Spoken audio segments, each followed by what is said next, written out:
नमस्कार दोस्तों, सांस्कृतिक संपत्ति चैनल में आप सबका स्वागत है। श्रावण महीने की पूर्णिमा को हम रक्षाबंधन मनाते हैं। क्योंकि यह पूर्णिमा पे मनाया जाता है, इसे राखी पूर्णिमा भी कहते हैं।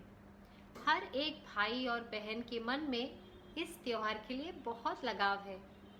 पर इस पूरी दुनिया की पहली रक्षाबंधन कब और कैसे हुई थी? तो चलिए इस वीडियो में इस त्योहार का इतिहास समझते हैं। दैत्यों में एक राजा था बलि, और वो विष्णु भगवान का सच्चा भक्त था। वो घोर तपस्या कर रहा था और अश्वमेध यज्ञ भी कर रहा था। वो ये सब इसीलिए कर रहा था क्योंकि वो स्वर्ग लोक प्राप्त करना चाहता था। देवगण ने ये देखा और वो जा पहुँचे विष्णु भगवान के पास, और उन्होंने ये कहा उनसे कि अगर इस दैत्य को स्वर्ग प्राप्त हुआ तो बहुत समस्या हो जाएगी। फिर विष्णु भगवान ने वामन अवतार लिया और वो जा पहुँचे बलि के सामने। वामन अवतार ने बलि से भिक्षा मांगी कि मुझे 3 पग जमीन चाहिए। बलि तुरंत राजी हुए। तब वामन अवतार ने अपने आप को इतना बड़ा बना दिया, पृथ्वी से भी बड़ा। एक पग में स्वर्ग लोक, दूसरे पग में पृथ्वी लोक नाप ली। फिर बलि समझ गए कि ये साक्षात विष्णु अवतार है, तो उन्होंने नम्रता से कहा कि आप तीसरा पग मेरे सर पे रख दीजिए। वामन अवतार अति प्रसन्न हुए और उन्होंने बलि से कहा, मांगो जो वरदान चाहिए।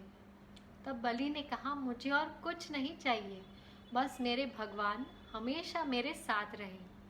फिर वामन अवतार वही पाताल लोक में पहरेदार के रूप में रह गए। माता लक्ष्मी चिंतित हो गई कि इतना समय बीत गया लेकिन विष्णु भगवान पाताल लोक से लौटे नहीं। फिर उन्होंने अपना रूप बदल के एक साधारण स्त्री का रूप लेके वो भी पाताल आ गई। पाताल लोक आके वो बलि से मिली। उनसे जाके उन्होंने ये बोला कि मेरा कोई भाई नहीं है। तब बलि ने कहा कि मैं तुम्हें बहन स्वीकारता हूँ, आज से मैं तुम्हारा भाई हूँ।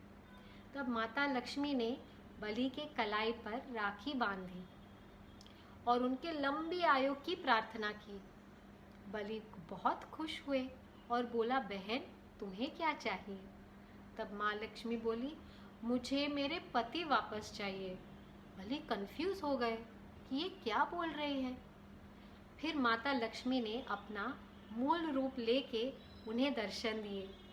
बलि समझ गए कि माता लक्ष्मी अपने पति विष्णु भगवान को वापस वैकुंठ ले जाने आई है। फिर महालक्ष्मी और महाविष्णु के रूप में दोनों ने बलि को एकत्र दर्शन दिए और दोनों वापस वैकुंठ आ गए। और ये थी दुनिया के सबसे पहले रक्षाबंधन की कहानी। अब श्री कृष्ण और द्रौपदी के रक्षाबंधन की कहानी भी जानते हैं। एक दिन ऐसे हुआ कि भरी सभा में श्री कृष्ण ने सुदर्शन चक्र चलाया और शिशुपाल का वध किया। जैसे उन्होंने सुदर्शन चक्र चलाया तो उनकी उंगली पे जख्म हो गई। द्रौपदी जी ने ये देखा और वो उनके पास भागी चली आई और उनके साड़ी का एक छोटा टुकड़ा फाड़ा और श्री कृष्ण की उंगली पे पट्टी जैसे बांध दिया। श्री कृष्ण ये देख के बहुत प्रसन्न हुए और द्रौपदी को कहा कि मैं हमेशा तुम्हारी रक्षा करूंगा।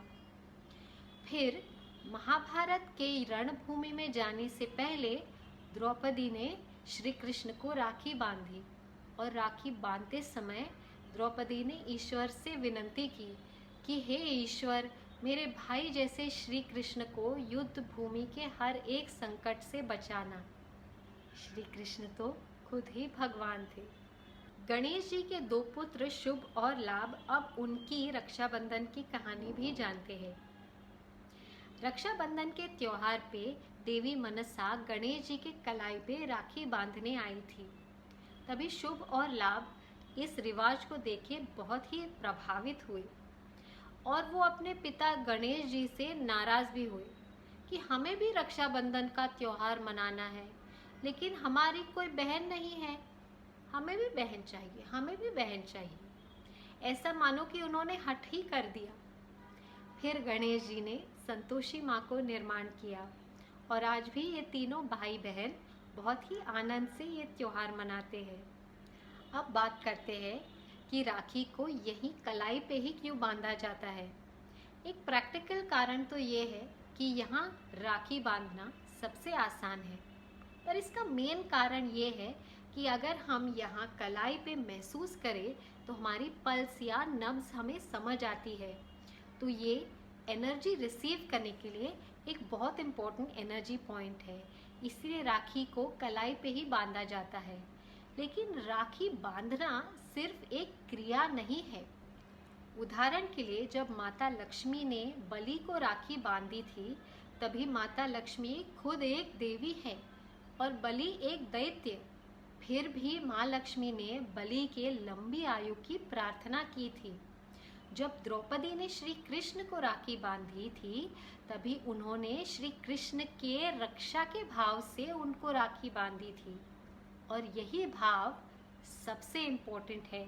इसलिए जब कोई बहन अपने भाई को राखी बांधती है, तब अपने भाई के जीवन में हमेशा सुख, समृद्धि और शांति बनी रहे, इसकी प्रार्थना करें, और भाई भी अपनी बहन के लिए प्रार्थना करे।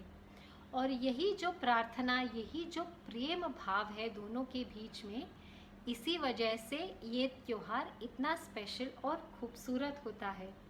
ये जो रक्षाबंधन का त्योहार है, इसका कोई फिक्स्ड नियम नहीं है कि ये सिर्फ बहनों की रक्षा के लिए है, ये भाइयों की रक्षा के लिए भी हो सकता है। लोग खामखा इस त्योहार की निंदा करते हैं कि oh my god, Rakshabandhan is a very misogynistic festival.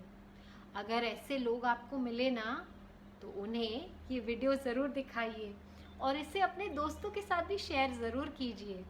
सनातनी रहिए, खुश रहिए। नमस्कार।